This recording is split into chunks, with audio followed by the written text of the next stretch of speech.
Having completed all of our tabs, or indeed amended those tabs that we wish to, we can now go into Generate Reports. And we're presented with this screen. It's asking us if we wish to generate the reports. Clearly we do in this particular case, so we press yes. And you can see here that what it has done, it's saying that the system has now recognized that we wish to generate the report, and what you will see down here is an entry which is the worksheet that we've called, the date that we actually started this activity, the date that we finished. You can see I've taken a little while to do this, and the fact that it is now generating the reports. At this point we now have two options. We can either come out of the system if we're particularly busy and go back into our email system, and as soon as the reports are generated, an email will be sent to you with the reports attached. Or failing that, we can go back up to your entries and refresh this screen and keep doing that until we see that the reports have actually been generated. I'll explain in a few moments what these other functions are for, but for the moment let's just go in and view the reports that have been produced. So we can see that we have a summary statement, profitability statement, cash flow, and the ability to actually be able to recall our previous data. Now in a minute we'll go in and we'll have a look at these individual reports. These reports are actually produced in PDF format, but I'll explain a little bit more about these in a few moments. So let's just go back in and look at the function of these other buttons. I can actually now duplicate these reports. So supposing I've actually produced this set of data and produced the reports, but I now wish to change the data to produce a new set of reports. I can do it by actually pressing the duplicate entry button, and you can see what it's done here is to say that I have successfully duplicated the entry. So what this has done is to create an entry, the duplicate entry, and in order to prevent myself actually being confused, I can now rename this by simply typing in the new name and pressing rename, and it will have done this. Now the whole point of doing this is so that if I've got a set of data against my original set of reports and I wish now to change some of the data to produce new reports, I can actually do this. So what I've done here is to produce a new version of the data, and I can go back into data entry and change this. So let's just supposing I wanted to change the start of the financial year. I can now do this, bearing in mind now I don't have to type in next, although I can do. I can save this tab and it has told me that I've successfully done this. So I can now go into each one of these individual tabs and actually change the data as I choose to and save it, and then subsequently I can position the cursor down the bottom here on Generate Reports, and you can see it comes up with the screen that we had before. I can say yes please generate report, and what it's done, can you see it's actually moved from my incomplete entries, because I've now completed the data and actually producing the reports, and it's now producing the report as we have done previously. And just flip up now to your entries, come back down again, and here we go. It has actually produced the report, so I can now go in and view these reports, and this will actually now give me the amended data and the reports against the amended data. Okay, let's just look at the last one of these buttons. I've shown you how to use duplicate, view reports, if we look at delete, this enables me to delete an entry, and all I do is to click on the delete button. The system then asks me, am I sure I want to delete? And you can see here that it has now told me that I've successfully removed that version, and you can see that it's gone from the list. Just to complete this section on reports, I'd like to show you how you can start entering data and then break off and then return to complete the data entry activity.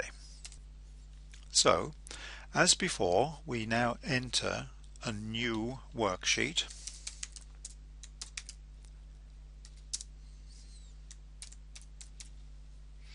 and create the link. So this is now actually going to create for us a new worksheet, and we can now start inputting data. Now let's just say at this particular point I need to break off and do something around the setting, so I merely save the entry and it tells me that it's saved. And if I then go back into your reports, you can see that what it has done, it has actually set something in incomplete entries. In order then to return to the worksheet that I'm trying to set up, I merely press the Set to Working Version button and then back into my data entry, and you can see what it's done. It's actually picked up the previous information, and I can now go on and add anything that I choose to. When all the tabs are complete, or those tabs that I wish to complete are completed, I merely then go back into Generate Reports. You can see it's saying here I've not completed all of the tabs, but that might be quite legitimate. It may well be that I don't want to put any data in for property assets, say. Okay, so all I then do is to just say I want to generate the reports, and we go back into this screen. You can see that the temporary input of data has now moved, and I'm now completing the actual reports here. And in the same way, your entries, and you can see it's now produced the reports. I would now like to run through the various reports that the system produces. As you can see, we have 3 reports: summary, profitability statement and cash flow, and then here we have a copy of the data that you put into the system. Okay, so let's now have a look at the summary statement. So click on the button, and you can see that this is now brought up in PDF format with all the usual toolbars.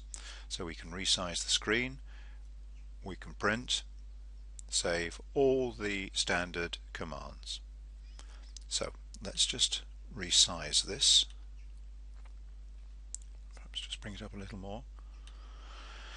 And here you will see the first of the reports in the summary statement.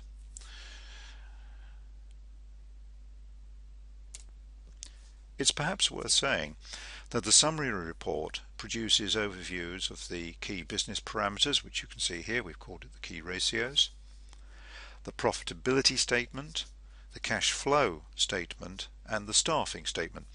So you can get an overview on how your nursery is performing without looking at the detail. Now, as you'll see here, the key business parameters, or as we've called it, the key ratios, contains information which I think is pretty self-explanatory, but for example, it will give you the average income per child. Okay, if we just page down now, you will see that we actually come to the summary of the profitability statement. Again, self-explanatory, and as you can see, this has been input for a full 3-year period. The next summary that we come to is that of the cash flow. Again, self-explanatory. I would ask that you don't place too much attention to the numbers. These are merely sample data that we've put in, and here we come to here we see the staffing reports. This is showing us what the theoretical staffing levels are as calculated by the system compared with the actual staffing levels that you have input into the system. And as you can see, this is actually running over a 3-year period. Okay, turning our attention now to the profitability statement. Let's just resize that as we did previously. And you can see that what this is doing is giving us a view on the income. It then gives us a view on the costs, the direct costs, and the operating costs associated with your nursery. And if I can just get it lined up here, it then will give us a view on the cumulative profit and loss that the nursery is making. And it will do this for the 3-year period. So here we can see we've got the figures in year 2 summarized by quarter, and the figures in year 3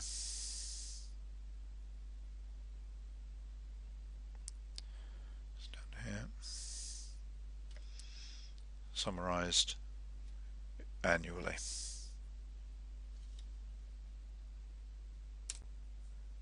Okay, if we now just move on to the cash flow statement, resize again, and here you can see, as its name implies, a view on the receipts and the payments, and then at the bottom here the flow of cash. Now again, I would just ask that you bear in mind that this is just representative data and is not a live nursery. Again, one can see that this is then available for year 2 and for year 3. Okay, just moving now to the final button here, the original data. As you may recall earlier, I said that this was a copy of the data that we had input. So if we just now resize this, and you can see here we've got the General Assumptions tab, and this is just merely, as I said before, a copy of the data that we've input.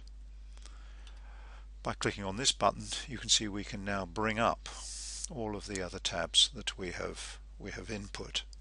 I can either do it by selecting a particular tab here,